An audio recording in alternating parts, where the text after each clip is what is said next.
Wars worse than civil, we sing, waged on Amathia's plains. Justice given over to crime. A powerful people, its conquering sword hand turned to strike its own vitals. Kindred front lines, and after tyranny's pact had shattered, all the stricken world's forces locked in the struggle, rivals and evil. Standards charging belligerent fellow standards, dueling eagles and javelin, menacing javelin.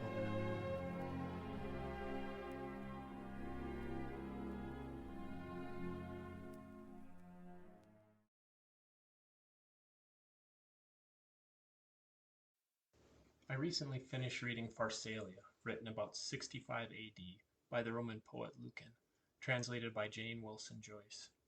This is an epic in 10 parts, written in verse in the tradition of Homer and Virgil.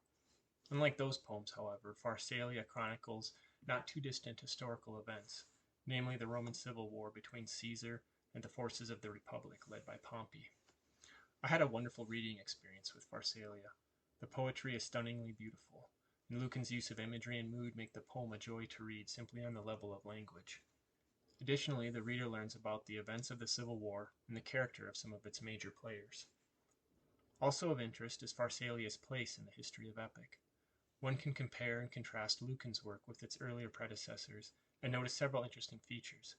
For example, while the earlier epics are each concerned with a single hero, Achilles, Odysseus, Aeneas, Pharsalia has no hero and focuses on 3 main personalities, Pompey, Caesar, and Cato. Also of interest is the difference in the poem's depictions of the gods. In the earlier epics, the gods make appearances and directly act upon people and events. Not so in Pharsalia. The gods are referred to, but they do not act as personal characters in the action of the story. As the poem unfolds, Lucan's sympathy and longing for the Republic, and anger at Caesar and what the Civil War brings to Rome, become increasingly apparent. In fact, at times I was surprised at Lucan's direct invocation of liberty, considering he was writing in a Rome defined by its autocratic rule. Pharsalia is unfinished because Lucan was sentenced to death by the Roman Emperor Nero. However, the 10 parts that Lucan wrote cover much of the Civil War, all the way up to Caesar's entrance into Egypt, and the battle that resulted in parts of Alexandria burning. It strikes me now as I'm writing this, that there is a certain congruency in the book ending as a fire spreads through the city, a fire that is believed to have contributed to the destruction of the great library of Alexandria. Nero's annihilation of a poet, and the abrupt termination of his epic, dovetails with a fire that raises the greatest library in the world. Fortunately, neither act of destruction kept Pharsalia from future readers.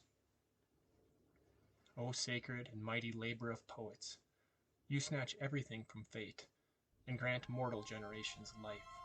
Caesar, be not stung with envy of sacred fame, for, if it be meet that Latin muses promise aught, so long as the honors of Homer, poet of Smyrna, shall last, posterity will read me and thee. Our Pharsalia will live. No generation will banish us to the shadows. Thank you for listening or watching, and happy reading.